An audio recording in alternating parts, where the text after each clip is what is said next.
Hello, everyone. I'm your host of On the Margin, Michael Ippolito. I'm one of the co-founders of Blockworks, and today we are going to be talking to Lyn Alden of Lyn Alden Investment Strategy for just a phenomenally interesting conversation on her thoughts on the macro and digital asset ecosystem.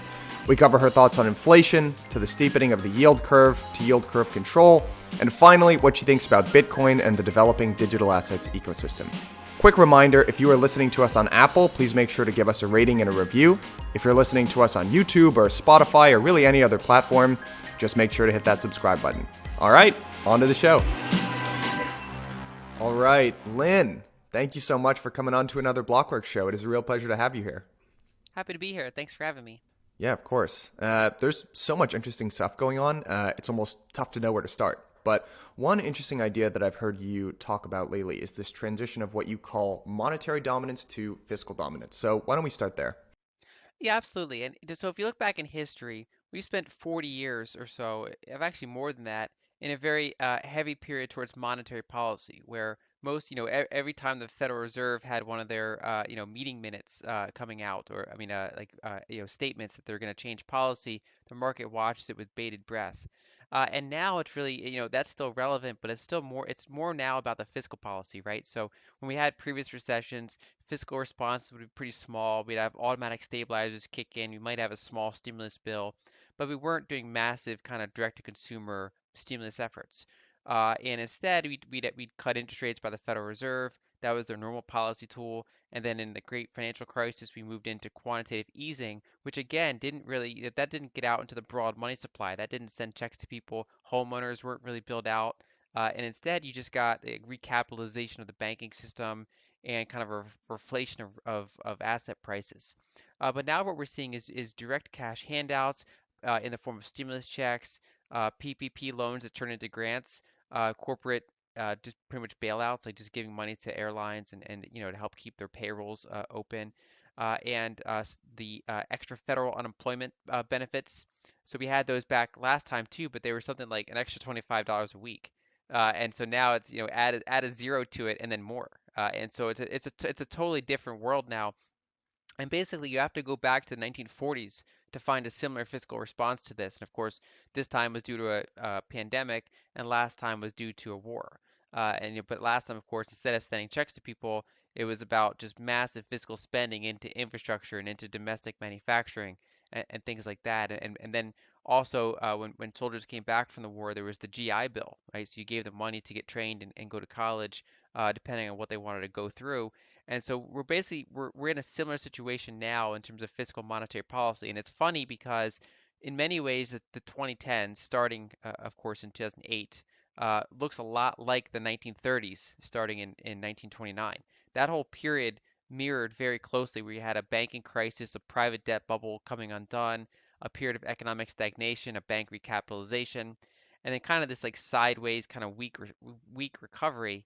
And then you kick into the next decade in the 40s, that's when you had the massive fiscal response. And then here in 2020, we're seeing a massive fiscal response. And so it's kind of like history rhyming. It's not repeating exactly, but it is rhyming. And a lot of people are kind of looking back at the last couple of recessions or economic recoveries. And I think really the best era to look at for some of the kind of historical, I guess, just kind of breadcrumbs of where this might go would be more like the 1940s, hopefully without the kinetic war, but just in terms of fiscal and monetary policy.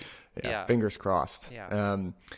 It's a really interesting time in markets. And one thing that I'd like to understand your perspective a little bit more on is how does this shift from monetary to fiscal inform your views on inflation going forward? So there are a lot of kind of very smart folks coming out in macro land talking about this shift to secular inflation. And you've got guys actually who were deflationists like Russell Napier for a long period of time kind of coming out and changing their opinion. And one of the key factors there is this kind of shift in political will. Right. So we've had, quote unquote, money printing in the U.S. for a long time in the form of programs like QE, but that hasn't necessarily translated to broad money supply growth because you haven't really seen fiscal come in a big way. But now that might be changing, right? Because, Biden is in the process of passing a $1.9 trillion stimulus plan. It looks like there's even more infrastructure down the way.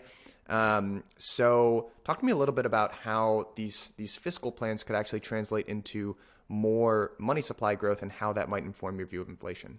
Yeah, I'm definitely in the inflation camp as far as this kind of debate goes, and it's mainly because of that fiscal element. And so a lot of people are pointing out that QE is not inflationary, and that's mostly true. If you just do QE, all it does is it expands the amount of base money in the system, but there's no transmission mechanism, or at least there's weak transmission mechanisms to get that out into the broad money supply. And so, for example, when the Federal Reserve did QE back in 2008, anyone looking at their checking or savings account, they weren't their accounts weren't going up. I mean, that broad money was still just, flat.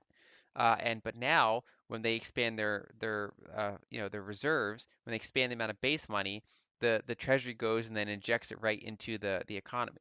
And there's a couple ways to do it. I mean, you can like Russell Napier's focusing a lot on guaranteeing bank loans, which is essentially what PPP was. But then there's also just bypassing the bank system directly and just literally sending checks to people. And so what I've described it with the analogy of like nuclear keys. It's like if you watch a movie and they're going to launch, the president says launch a nuclear strike, and you have like two generals like putting keys in at the same time and turning it, and that's kind of how they and it because it has some like in like say nuclear subs, you need like a commanding officer and then you need like the executive officer. They both have to like give their keys. And with the when it comes to money printing and inflation, it's kind of like that for the United States with the Treasury and the Fed. They each have one of the keys. So the Treasury can they can spend money into the economy, but they have to issue bonds to do it. And so whoever buys those bonds is basically taking their dollars, giving them to the government. The government is then putting them back somewhere else in the economy. And so you're just moving money around. On the other hand, the Federal Reserve can create brand new base money, but then they have very limited ways for what they can do with it. They can just buy financial assets with it. They can't send that out to people. They can't get that into the broad money supply very effectively. But when you have both of those, keys activated together, where the Treasury is spending into the economy, they're issuing bonds, and then the Federal Reserve is creating new base money and buying those bonds on the secondary market, you're basically spending money into the economy that you did not extract from the economy. And that's where you're more prone to get inflation, assuming that the magnitude is sufficient to cause that. Because we do have a variety of deflationary forces from technology, debt, demographics, a multi-decade period of offshoring. We have all these deflationary forces. So if you just do a massive inflationary policy response, if it's big enough, that's what can get you inflation. No, yeah, it really does seem like it's becoming a consensus view now. But I think when it comes to inflation, the burden of proof has to be on the inflationists, right? Because there's been a certain group of people who, for the last 30 or 40 years, have been calling for inflation. And, to your point from before, I think they might have missed some of those really key factors like demographics or the impact of technology or more recently, kind of the debt overhang that might be really slowing down growth. As you mentioned before, right, a lot of these previous government programs haven't actually translated into broad money supply growth, right? You kind of seen an increase in M1, but now what you're really seeing is money getting out into the real economy. Last year, the broad money supply growth accelerated by 25%, right? And it's even getting more pronounced now. So maybe this would be a good time to transition into this issue of the steepening yield curve, right? Which one way of looking at this is saying, hey, this is really great. We've got economic activity coming back online. It seems like some of these dollars that are out there are actually having an impact. But on the other hand, if the yield curve gets too steep and some of those long dated bonds, the yields rise too much, then it becomes a real problem for the federal government. So talk a little bit about the steepening of the yield curve and how kind of the powers that be are thinking about it. Absolutely. So if you look at the Treasury yield curve, you have a variety of different durations, right? You have really short treasuries that are just weeks or months in duration, and then you have all the way up to the 30 year, and some countries have even longer. But that's kind of the traditional, spectrum. And the 10 year is kind of the key benchmark. That's kind of the key long-term yield, even though you do have some of those really long treasuries. And normally, of course, the longer ones pay you a higher yield than the shorter ones because you're agreeing to lock your money up for a longer period of time, which takes on more inflation risk and kind of a long-term outlook on the health of the country. But historically, shortly before recessions, the yield curve inverts because the basically the growth is slowing, so people start piling into bonds. And they can capture that price appreciation because if you hold a long bond at say 3% yield and it drops down to 2% or 1%, that bond price goes up a lot in price, and so you get a big capital gain. So you're not just buying it for the yield, you're buying it for the capital gain. It's kind of a macro bet. And so people pile into the long end because what they're expecting is that the Fed's going to cut rates. And so they're basically front running the Fed and they drive the yield curve negative, where you're actually getting less money for locking your money up for like 10 years than for 3 months. And then they end up being correct. The Fed ends up cutting interest rates, and that uninverts the yield curve. And then normally, then you start to get as you get stimulus, as you get monetary, policy response, as you get the bottom of a recession, the recovery, that long end starts steepening again because now it's expecting more economic activity, a little bit more inflation, and it pushes that back up. And they're also starting to expect that at sometime in the future, the Fed will start increasing interest rates, and they want to get ahead of that. And so you go through that kind of 5 to 10 year cycle pretty much every recession. And it's a little bit more challenging this time because there's so much debt in the system, especially federal debt. And so federal debt, there's $28 trillion in federal debt. Probably this year we're going to cross over 30 trillion.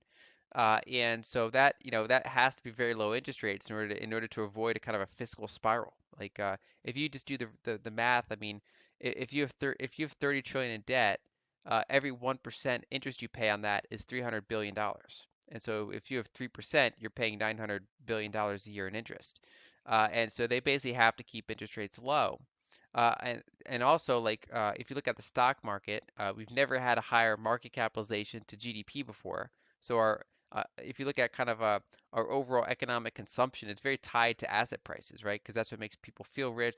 That's they can take out equity loans. They feel they can sell a couple of their shares and go buy something, and that kind of is a wealth effect. And so historically, if yields start to rise, that can put some pressure on the stock market, ironically, but different parts of it. And so, for example, there are some things like the more cyclical stocks, like banks or energy or industrials. They do well on a steepening yield curve because it means economic activity is picking up usually, and they're doing fine.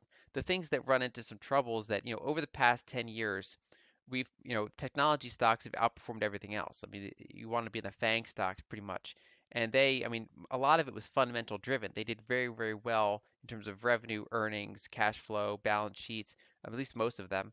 But as you got into late 2019 or into 2020, you actually had their stock prices decouple from their fundamentals in most cases. Especially Apple was kind of the one that did it the most, where their fundamentals did fine, not particularly special. They did fine, but then their stock price doubled in a year. And so you had that basically Apple had its highest ever valuation compared to its earnings, compared to some of its other metrics. And a lot of that is because investors they said, okay, interest rates are less than 1%. I can't hold cash. I'm afraid to hold cyclicals and banks and energy. That's just dead money. And so people just piled in technology at almost any price. And so now that you have yields rising, that justification of super low interest rates is slowly going away. And so you're seeing a disproportionate amount of pressure on those types of long duration kind of tech companies that are more of a deflation bet in some ways. And that, if you look back in the market leadership of, say, 2008, I mean, the biggest company in the index was ExxonMobil. And so now, because the S&P is so tech focused now, those rising interest rates have a more disproportional effect, uh, kind of pressuring some of its prices compared to if this was, like a different cycle. And that's kind of the issue we're running into now. It also puts pressure on mortgage rates, so mortgage rates are rising, and that's, low mortgage rates is in large part what makes homes affordable, right? Because even though home prices have gone up a lot, home payments have not really gone up because you had that offsetting factor of record low mortgage rates. And so if you start to get mortgage rates rising, that prices out homes for a lot of people, and that can start kind of slowing the economy. And so that it's kind of one of those things where the steepening yield curve is good until it gets steep enough that it actually could start to slow down the economic recovery and kind of shoot itself in the foot. Yeah. So it really seems like the Fed has painted themselves into a pretty undesirable corner to be in because summing up a lot of what you just said, one tool that the Fed has really relied on to get through COVID is this idea of the wealth effect, right? So as we had the deflationary shock of COVID and a lot of economic activity went offline, the federal bank kind of got involved. They lowered interest rates. They printed a lot of money to kind of help us get through that deflationary hole. And that had a real impact on financial assets, specifically longer duration financial assets. That's kind of mortgages. It's also risky tech stocks, all that kind of stuff. And the reason that they did that was that people felt more wealthy and that hopefully they would spend more money and that would actually help offset some of that deflation. Well, now what you're seeing is real economic activity coming back online. So what was kind of a helpful bridge, right, for us to get from here to there is now translating into asset bubbles. And I think the Fed looks at some of the activity around things like GameStop or even some of these NFTs selling for huge amounts of money, and they don't love that amount of speculation. But it's hard for them because on the one hand, they don't like the amount of speculation that's going on in some of these riskier, longer duration assets. But at the same time, they've borrowed so much that they really can't let the debt, the yields normalize to anything that looks like kind of in line of what they're thinking. So I think that really brings us to our next kind of final option for central banks and governments, which is some form of currency devaluation or financial repression. So I know you've talked a lot about yield curve control, right, and what kind of holding rates steady while inflation kind of picks up would look like. And there's a whole bunch of different ways that the Fed could even think about implementing something like yield curve control. So can you talk a little bit about how the Fed might be thinking about this? What are some of the different ways that they could implement yield curve control, and what would the impact on markets be? Yeah, I really wouldn't want to be Jerome Powell in this environment because there really is no good solution here. You're choosing between bad options. And so if you go back to say the Greenspan era, there were good choices. Like you could have kind of avoided getting to this part in the cycle. You didn't have to kind of drop interest rates super low and reflate asset prices so much every time because you had less debt in the system. You could have had a more sensible kind of policy response.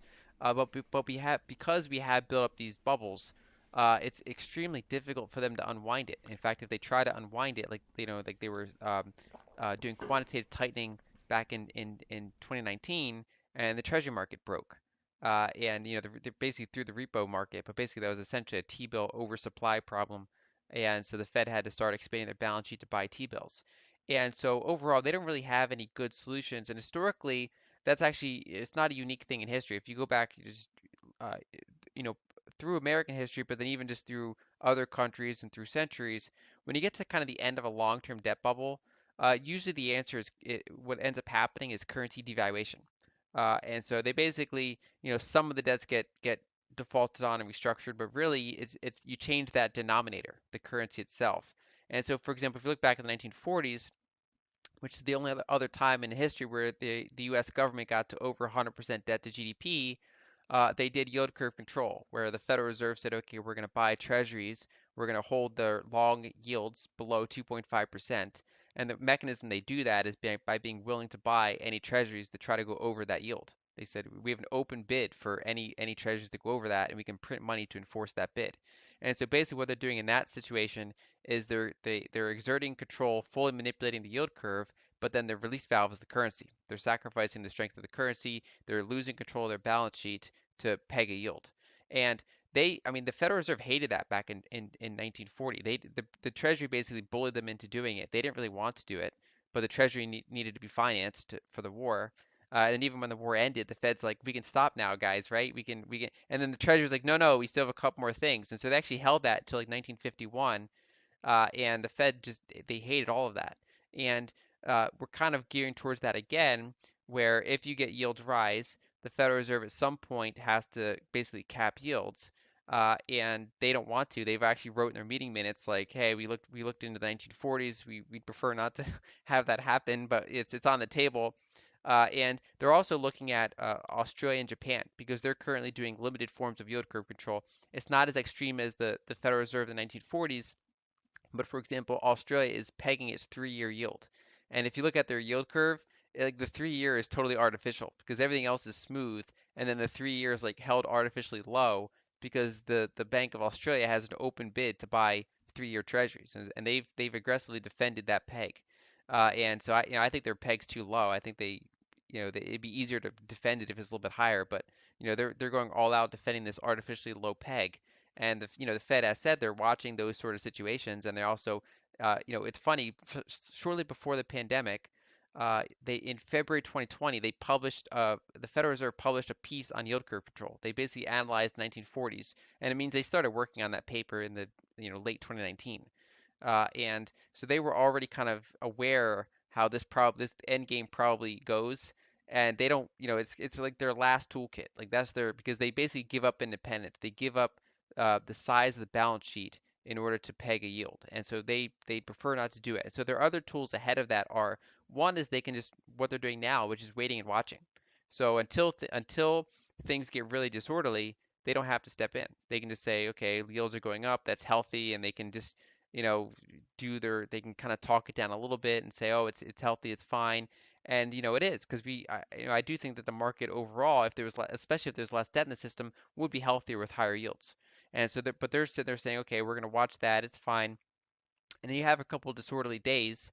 And so I actually warned about those a couple weeks ago in my February newsletter. And I mean, in some ways they played out a little bit faster than I would have guessed. But we started to have some of this disorderly stuff in the markets, and the Fed's saying, okay, that's fine. And not really until it would get kind of persistently messy would they step in. And if, from there they have a couple options. One is they can extend the SLR rules change. And so back in March of last year, in 2020, during the pandemic, they basically eased a rule for bank leverage that allows them to buy more treasuries. And so that's been kind of one of the sources of demand for treasuries is large commercial banks are able to basically hold more treasuries. And if they don't extend that rule that expires at the end of March here, banks can't hold as many treasuries. And so that's, that could put further pressure on the long end of the curve. The other thing they could do, basically they could choose to extend that for like another 6 months, another year, but then you get into the problem of like, that nothing is ever so permanent as a temporary government program. That's kind of the trap they fall into. Kind of like how the going off the gold standard was temporary, and it's just, we're 50 years into temporary. So there exactly, and so if they keep kicking the can down the road for that SLR change, that could become kind of outright permanent, de facto permanent. Then you can look at Operation Twist, which is where, they've done it, I think, twice before, where they can sell some of their T-bills and use that cash to buy T-bonds. So they sell some of the short end of the curve, which ironically, like the market kind of needs that right now. There's actually, in some ways, there's too much liquidity compared to the amount of T-bills in the system. And so it actually would solve two problems with one move, where it's kind of like a band-aid, but they say, okay, we're gonna give you more T-bills, and then we're gonna use that money to buy more T-bonds. And that would be kind of a lighter touch because it doesn't affect the overall size of their balance sheet. It just rearranges their balance sheet a little bit more towards the long end. And so that's one of their something they'd probably resort to first. And then their nuclear option is yield curve control, where they say, okay, we're going to just totally override, one or all parts of the yield curve. You can either do one part like Australia is doing, or you can do the extreme, just the whole yield curve gets controlled. But that's their last option. Now they might do, I mean, even that, like, it has a spectrum. I mean, their last option would be to do the entire like 1940s full yield curve control, but they might resort to what Australia is doing with one of their yields. And Japan showed, for example, that if you set the peg appropriately, sometimes doing yield curve control can result in less QE than not. And so Japan actually reduced their QE by shifting to yield curve control because it basically the market knows what number the Fed's targeting exactly, and so the market in some ways becomes self-regulating. And so because let's say yields are, let's say the 10 years can be pegged at 2%. If yields start to get above that, let's say they go up to 2.2%, I can say, okay, I'll buy them at 2.1% because I know I can sell them to the Fed at 2%. And so basically the market starts kind of regulating itself. But if you do get that extreme inflation spike, which was what we saw in the 1940s, I mean, inflation would go to the double digits, and they would just hold the yield flat at 2.5%, and they had to greatly expand their treasuries to do that. And so, it's going to be interesting to watch as we move forward if we do get some of these inflation spikes. Yeah, yeah. Well, let's say your worst nightmare is realized, and effective tomorrow, you are the acting chairman of the Federal Reserve. So, goodbye, Jerome Powell. Hello, Lyn Alden. What are some of the policies that you would choose? Yeah, basically that's the thing. I wouldn't be popular because there's no good solutions. Because if I say, okay, this is ridiculous, all this money printing has got to stop, and then as soon as I do that, the treasury market explodes and just goes liquid, and financial things crash, and it basically you just have a death spiral. Or you just keep going, but then you're basically building the next bubble. And so, I mean, things I wouldn't do, like I wouldn't do the buying of corporate bonds at all. I think that's I wouldn't do that. Really, I would just shift towards basically doing kind of what he's doing is saying, okay, I'm going to let the market go where it's going to go until I have to step in, and then step in the most minimal way possible. But really, I wouldn't take the job because the times to fix this were decades ago, and here now you're just doing damage control. Yeah. It just really seems like there are no good options here. And one direction it kind of seems like we're headed now is some major redistribution of wealth, right? Ray Dalio talks about this in his studies on kind of big debt crises that after a deleveraging of this scale, there's kind of a major transference of wealth, right? From kind of the elite wealthy haves to the have-nots. And it seems like that might be a direction that we're heading in. And, the stimulus, kind of the stimulus payments that people received during the pandemic, people made jokes. I know they're not very big, but it might set a really important precedent, right? And once people get used to taking free money from the government, it's going to be really hard to transition people off of that. And I forget who said this, but there is nothing so permanent as a a temporary government program. So, what are your thoughts? Do you think we're headed towards some sort of redistribution of wealth? And if so, what does that look like? That seems to be the general trend, and of course, there's different ways to do it. And so, in some areas, you have like a bigger tax on the wealthy, then you distribute that to other people. Other times, they just have currency devaluation, and people holding a lot of bonds and cash are the ones that lose out, whereas people that are more indebted end up benefiting from that currency devaluation. And so, ironically, if you look at the 1940s and the 1970s, which were the only two inflationary decades of the past century, wealth concentration decreased in both of those decades. Partly, in the 1940s, you had pretty high taxes. I mean, that's when you had the nominal tax brackets on the wealthy were extremely high, like comically high, like 90%. Now, few people actually paid those numbers because there were all sorts of loopholes, and it was, but you had basically very high taxes on the wealthy, and then you had inflation, and so anyone with debts enjoyed that. And if you were, a GI Bill, you got like your education or training paid for. If you were blue collar, you basically got kind of a job assistance because you were doing all these, massive domestic programs from the fiscal government.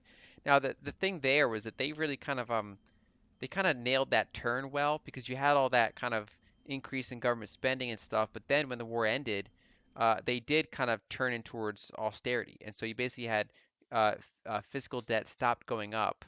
It didn't. They never paid it off, but it stopped going up for several years, and then GDP grew and kind of caught up with it. And then eventually they basically, they were able to reduce their federal debt as a percentage of GDP, and so there were winners and losers there, but they managed to avoid a spiral towards ever higher inflation and ever larger government during that period. And so we'll see how well they can kind of stick the turn this time. This might be harder because last time the United States was the largest creditor nation, meaning we owned more foreign assets than foreigners owned of our assets. We had a trade surplus. Now we have, we're the world's largest debtor nation, so foreigners own more American assets than Americans own of foreign assets. We have a structural trade deficit, and a lot of this kind of issues. Partially it's because we have a very top-heavy, population, and then also we just have the highest healthcare spending per capita in the world by far. And so we have kind of a lot of these kind of structural budget issues that I think are going to be very hard for them to solve. And so I like some of the things that would benefit from inflation and persistently negative real yields. Yeah. So let's talk a little bit about inflation because there are sort of two narratives that are out there. And one popular narrative goes like this, right? People just kind of say, okay, we're going to let inflation run hot for a little bit, right? And that's going to reduce the real value of the debt. That's going to act as sort of a transference of wealth from people that have financial assets into wages. And that's going to kind of rebalance everything, right? And people kind of talk in a pretty blasé way about that.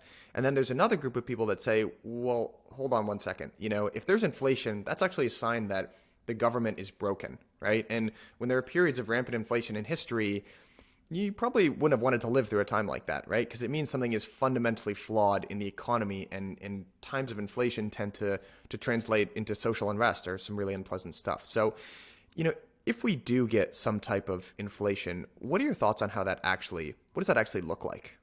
Well, I think that's the big question because it's going to, basically depending on what kind of inflation it is, how big it is, it's going to get messy because the Fed can't really raise rates too much because then the fiscal government is paying, increasingly high yields. We already talked about the numbers. I mean, if you pay a little bit over 3% average yield on a $30 trillion debt, you're paying $1 trillion in debt. I mean, in interest per year. And so they're basically probably going to be locked into a situation like the 40s where they have to, be basically suppress yields almost regardless of what inflation does. And um, that has consequences. And I think, they can talk it down. Like they can say, they're not going to say outright, okay, we're gonna inflate away the debt, and bondholders are going to be screwed over. It's funny because they're if you read their meeting minutes, they are pretty like blunt in many ways. Like they're like, hey, we want to keep yields low, so we're gonna potentially buy more long end of the curve. Like they're just kind of and they're saying, okay, yield curve control is on the table as an option, but they'll never say like deficit monetization, and they'll never say, we're going to hold yields low to inflate away part of the debt. There's certain like sentences they can't say, but they can say, okay, we think inflation is going to be transitory. So even though I know inflation looks high, let's say we get a 3% print, like I know it looks high, but it's not going to be persistent. So we're going to hold yields at zero. And then when it starts to become persistent, that's when it gets kind of messy. And I think that's going to be kind of the needle they're going to try to thread. And I think they might then try to tighten, but then they run into one of those other problems where then something crashes or breaks and they don't really have a choice but to stay dovish even when inflation's hot. And that's the big risk. That's when you get an outright currency devaluation where, you know, uh, gold, Bitcoin, commodities basically soar in dollar terms. All right. So you just mentioned Bitcoin. So I'd love to make the transition here to kind of talking about Bitcoin and digital assets. And specifically, I'd love to get your thoughts on what's driving this market right now. So let's kind of focus on Bitcoin first. And again, there's kind of a competing set of narratives here, where on the one hand, Bitcoin kind of tends to trade around this big 4-year supply cycle, right, which is anchored around the halvening. There's a very steep kind of run up, followed by a prolonged bear market, and then it all kind of repeats. On the other hand, we talked earlier about this kind of bubble in risky, longer duration assets. And as you've started to see the yield curve steepen in recent days, Bitcoin has started to sell off, which kind of lends some credence to that rumor. So, I mean, tell me, how do you think about modeling Bitcoin? What is driving the price increase? What are some of the inputs that go into your thinking? So I think the biggest determinant is that 4-year cycle, and that adoption cycle. And so what I've generally found is that Bitcoin has these temporary correlations, that's kind of noise along that path. So it can be correlated to the inflation versus reflation trade, right? So when you have kind of a risk off day where the dollar strengthens and you have kind of kind of a risk off move in stocks. Generally, Bitcoin doesn't do great those days. Um, and so and also like if you have a liquidity crisis like we had in March 2020, Bitcoin gets hit, harder than anything else pretty much. And so it's vulnerable to liquidity shocks. It's vulnerable to these kind of risk on, risk off days. It's but it largely follows its own cycle. And so, for example, real yields bottomed in the end of August 2020. That's when they went down to negative 1.08% if you measure the 10-year yield compared to 10-year break evens. And that's also when gold topped, at least temporarily. So gold's been in a big correction. We also saw a local top in a lot of those NASDAQ names. And some of those managed to then slowly push to new all-time highs later in the year, but that still was a pretty significant top for some of them, along with gold having so far been the top. And so you already saw that kind of shift away from those long duration names, and when yields started going up from August. But ironically, that's when Bitcoin took off, and so Bitcoin totally decoupled from gold and from those other names. Now, in the past several weeks, it's been somewhat more correlated with those names, and that again that makes sense. I mean, Bitcoin has these temporary correlations, but really, what's going to drive Bitcoin is the level of institutional adoption, and retail adoption. And so if the overall numbers of buyers keep being interested in buying more Bitcoin, if corporations want to hold it, as maybe not like say MicroStrategy where they convert their entire treasury to Bitcoin, but more like Square where they want to have some of their kind of reserves in Bitcoin as a hedge. That can continue driving Bitcoin. And so overall, I think the long-term thing, in any given kind of 4-year cycle is that supply shock, the ongoing demand, and then the question of, what accelerates demand or what kind of holds demand back. And then it's only those kind of temporary correlations that you have to worry about if you're, say, a trader, if you're leveraged, or if you're just going to manage your position size relative to your other assets. What do you think about corporates putting Bitcoin on their balance sheet? I think it makes sense, especially in the way that Square is doing it, because I mean Square has something like 5% of their cash in Bitcoin now, and so if they don't really have to care about the volatility, right? So if Bitcoin gets cut in half or if it doubles, it's not the end of the world, for their profit. But it basically hedges the rest of their cash position. So if there's a big currency devaluation, people flock into Bitcoin, Bitcoin goes up 10x, and their cash position kind of loses purchasing power. Well, that small Bitcoin position just basically protected their entire cash position. But they don't really open themselves up to, if say Jack Dorsey's wrong about Bitcoin and it ends up being a bearish thing, he kind of doesn't make money in the long term on that position. He took essentially no risk by doing it. Whereas MicroStrategy went all in, which is of course you if Bitcoin goes up 10x, then you've utterly transformed your company. But if Bitcoin doesn't do well, then Michael Saylor is open to all sorts of issues from that. And so I think, for many corporations, it makes sense to do what Square did, where if they're not hardcore, like they haven't gone down the rabbit hole and they're like super high conviction on Bitcoin, but they've gone down enough to see the value there, and they say, okay, it makes sense to have a non-zero position. And that's also what I've in my public articles on Bitcoin been proposing since the summer of 2020, that whatever percentage you want to hold, probably zero is not the right percentage. And so I basically was advocating for non-zero positions, and then people can dial that up based on their conviction, based on their own unique circumstances, but that zero is probably not the right number. So, talk to me a little bit about how you view the relationship between Bitcoin and gold, because at this point, you kind of hear even from, I'd say, pretty mainstream financial pundits, gold and Bitcoin being used in the same sentence as kind of a debasement trade. Are there situations where you might want to own gold but not Bitcoin, or the other way around? Just in general, what do you think about the relationship between those two assets? Well, there's certainly an overlap. There's an overlap in the community a little bit. There's also, animosity between the two communities. But really, I mean, there's a couple assets you can hold that are completely outside of the financial system. And so when you're in the financial system, you're subject to counterparty risk. You're subject to business hours, right? So it's like I have to ask permission to get money out of my bank. I have to ask permission to get money out of my brokerage. Whereas, like, if you have physical coins and bars, that's in your own possession. And similarly, if you hold a wad of cash, it might not be the best long-term value, but that's, one of the best things you can have if you just absolutely need something off the grid and that you need to, spend money right now, a wad of cash. And then Bitcoin. So Bitcoin is a self-custodied thing. You don't need anyone's permission to run it. Now, I mean, I can imagine situations where you'd rather hold gold. I mean, if your entire area lost power and, you want to have like gold or silver or cash, that's where you want like some of those things. Whereas Bitcoin's great because it's mobile. And so if you want to transfer wealth from one country to another country, good luck with gold, getting that through an airport in any kind of reasonable size. Whereas Bitcoin, you can have it on your phone, you can have it on a little USB drive, you can have it you can memorize 12 words and go through and basically you have completely mobile wealth.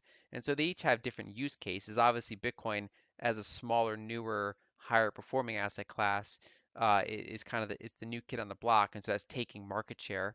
Whereas gold's the more kind of traditional store of value, scarce asset. And so I still like having multiple types of stores of value in my overall net worth. So I have gold, I have silver, I have Bitcoin, I have other companies, commodities, exposures like that. So I have uranium exposure, I have copper exposure, I have energy exposure, and so I've kind of diversified my inflation hedges, and I've also diversified my off the grid hedges. So gold, silver, platinum, Bitcoin. Yeah, absolutely. So, beyond Bitcoin, what are your thoughts on the rest of the crypto ecosystem? I know you've put out a lot of actually really good information on Ethereum. So, why don't we start there? What are your thoughts on that asset overall? Well, so I think smart contracts are a useful tool. Like I think it's good that some of those platforms exist.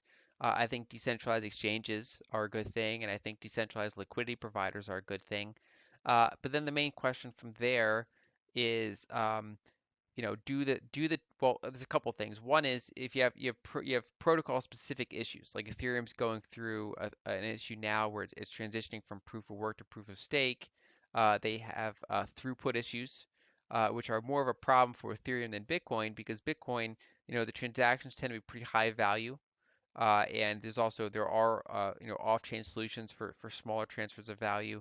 Whereas Ethereum, it's a more high velocity, smaller average transaction size network, and the transactions are more complex. And so if you're paying a very high fee to do a Uniswap trade or just to move your tokens around, that's more of a problem for that network. It's kind of in order to work as you'd expect it to, the fees should be pretty cheap. And so it basically the success of using it kind of hurts itself. And so we see things like Tether transactions started moving more and more towards Tron of all things, at least the smaller Tether transactions. So we got to the point where more Tether transactions are occurring on Tron than on Ethereum because of the high fees, even though there's more settlement value in Tether on Ethereum because the high transaction size ones still stay on Ethereum. And so overall, you have that technical risk of, I've basically changing the engine while you're driving, right? So we're driving the car, we have an operational blockchain, and we want to go ahead and change everything about it. And that's, of course, just a very challenging technical thing to go through. And then there's the kind of the broader question of even if you have a very successful utility protocol, do the tokens become money? Like, do the tokens accrue monetary value in the long run? And there's that paper from 2017 from John Pfeffer that argued that they probably would not. That even if you were to have high quote GDP in that ecosystem of utility tokens, that those tokens would be treated more like working capital, and so they wouldn't, kind of accrue value in the same way that Bitcoin might. And it doesn't really preclude, like, it doesn't mean they can't accrue monetary value, but it means they have to, they're basically whether or not they're going to be monetary value is largely separate.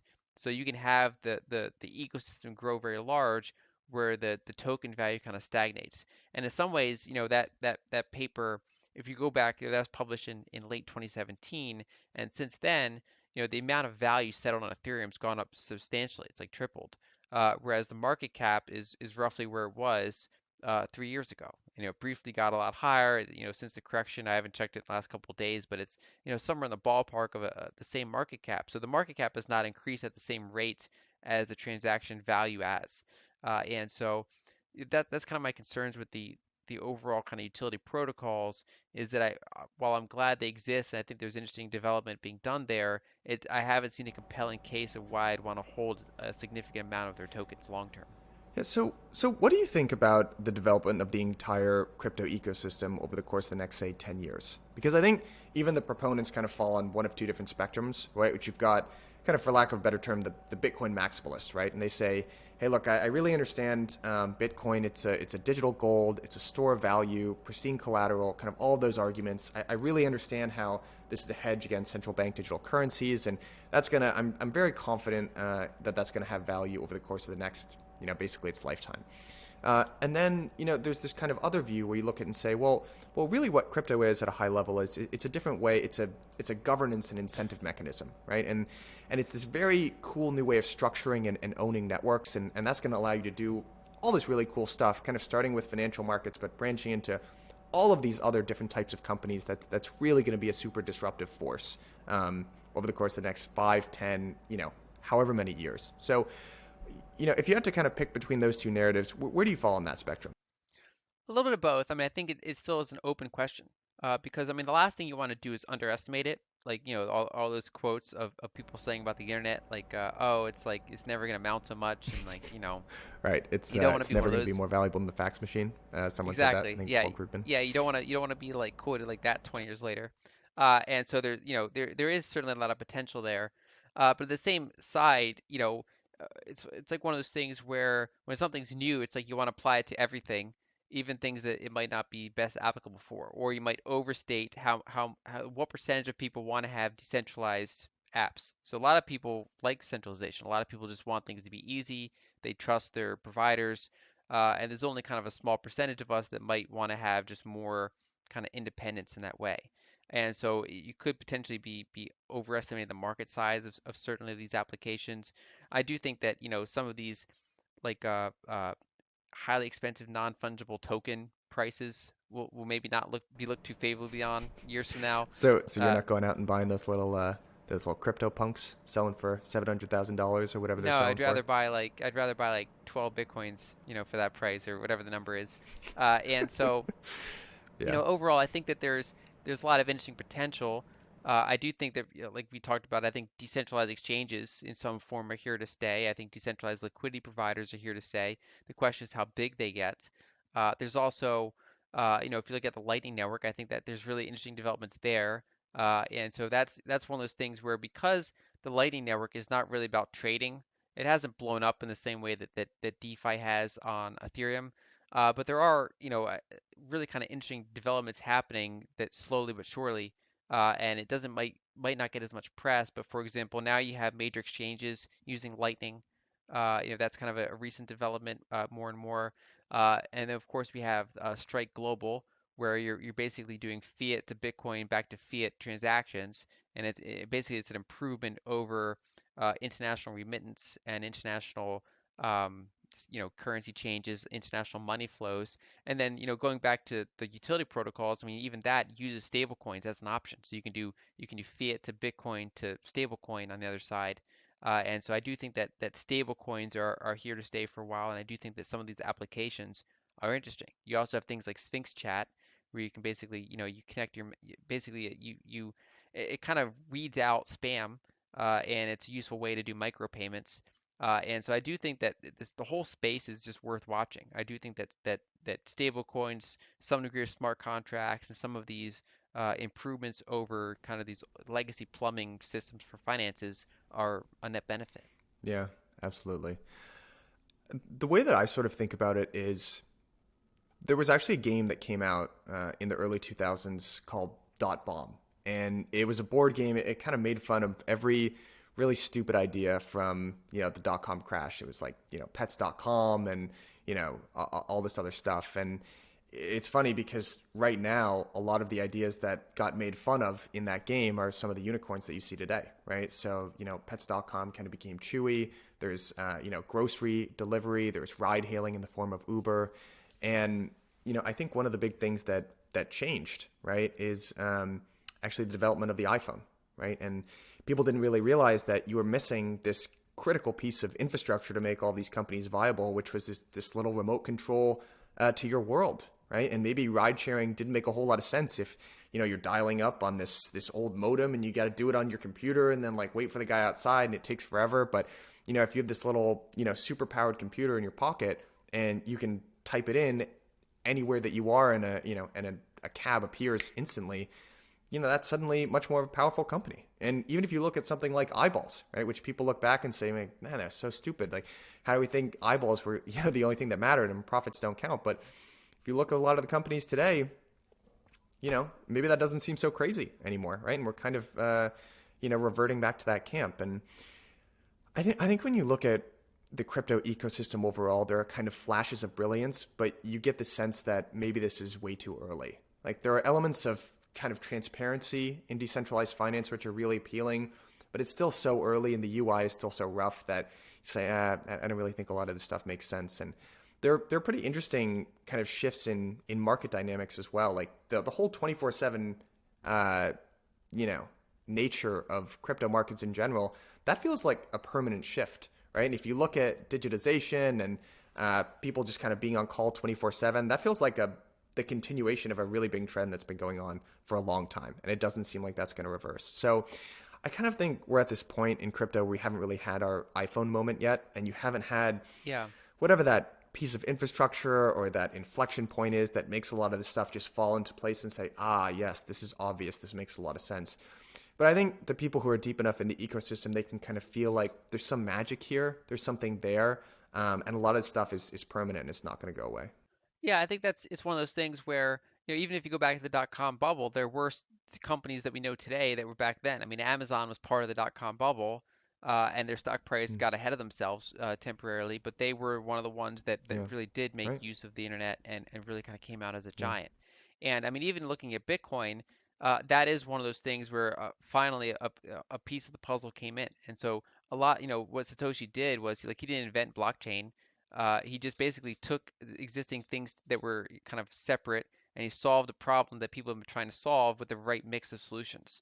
And so Bitcoin was the first one to succeed on, say, eCash in ways that previous types of eCash didn't. And so I think it's like we're seeing that now, and we'll see kind of the wars between the utility protocols, and we'll see if we end up with multiple utility protocols, or if we end up with kind of one or two dominant utility protocols. We'll see how that sorts out. But overall, I do think that the overall industry has a ton of promise. And like I said, I'm really watching the Strike Global thing to see, to what extent that takes off. I do think it's good that a lot of these programs are kind of poking the existing system and kind of finding ways to do things better. And it's a shame that there's a lot of scams in the industry that it's kind of tied to speculation, and so people they naturally pour into the riskier parts of the market, and then they end up by the time the cycle's done, you're back in a bear market. It's kind of like, well, how much did you benefit from it? Because if you got into the really long tail of alts, a lot of those statistically like don't make it, a full, a full couple market cycles. If you got into leverage, you might have been right on certain things, but then when the bear market, you get wiped out. And it's just really the people that are kind of focusing on the really long term and kind of keeping their risk in check that I think will benefit from this. Yeah, I do want to push back just a little bit on that. Speculation kind of gets painted with this broadly negative brush in the space. Like if you go back to 2017, there would always be these arguments kind of pitting speculation on one hand versus utilization on the other. And, people would kind of say, well, we have all this speculation right now, and it's not particularly good for anything. What we really need is real utility, people using these products. And on the one hand, I absolutely agree with that. You do need utility, you need adoption, you need people actually using the stuff. But I think what that ignores is that speculation is the mechanism that draws all these people and capital into this space, and that ends up fueling and building the next wave of companies, right? So if you look at, go back to 2017 and 2018 during that run up, I'm sure there were some negative outcomes for people that got over their skis, but one thing that it did do is it brought all this tremendous attention to the space, and it drew in that next wave of funds and capital and entrepreneurs that kind of built some of these mega projects right now. So now, kind of fast forward to 2021, hopefully, we're at least partial midway through a bull run. Hopefully, there's longer to go. But I think some of the companies that got started around that time are starting to bear fruit, right? And you're starting to see these huge rounds being raised for these, tremendous infrastructure companies like, Chainalysis and Paxos. But I think, the positive externalities of this run up, they haven't even really been felt yet, which is that next wave of entrepreneurs, that are getting bit by the bug, they are just starting to kind of go down the rabbit hole and learn about this space. And I'd be willing to bet that some of the real unicorns, or kind of the Facebooks of crypto, those are just starting to get built. And I don't even think we've seen them yet. I agree. Yeah, it might be one of those things where it's good that speculation happens. You just don't want to be on the wrong side of it. You, Yeah. you don't want to be over leveraged or in the wrong coins. No, you definitely do not. All right, Lynn, I've got a couple of closing questions for you here. You've already been super, super generous with your time, but what is the best non-financial investment that you've ever made?